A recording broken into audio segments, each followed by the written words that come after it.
koma, atau kita baca maka. Golongan 1 kita lihat di sini ketentuan pengisiannya. Golongan 1 gaji pokoknya 250.000. Kita ketik 250.000. Maka atau koma. Langsung golongan kedua. Maka jika kurung buka golongan 2 C4, golongan 2 di sini 350.000. Sama dengan tanda petik 2 Pamwi 2 tanda petik 2, maka golongan 2 350.000. Maka jika tidak, dan di sini sudah rumus, jadi langsung saja ke nilainya 500.000. Kita ketik 500.000.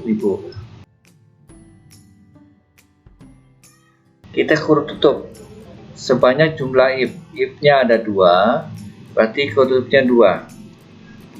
1, 2, enter.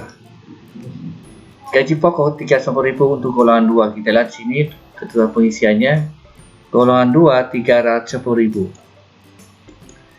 Untuk percepat rumus kita tarik, ada tanda titik, tarik ke bawah sampai nomor 6.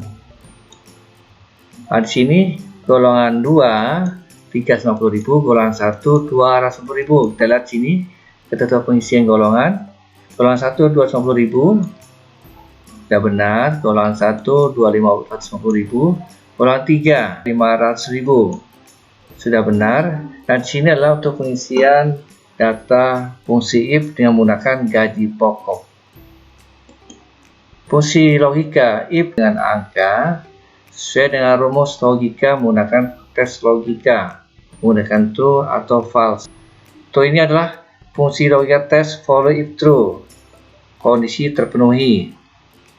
Sedangkan yang false, kondisi tidak terpenuhi. Jadi salah satu daripada rumus ini kita menggunakan rumus fungsi logika dan fungsi if. Demikian, terima kasih. Assalamualaikum warahmatullahi wabarakatuh.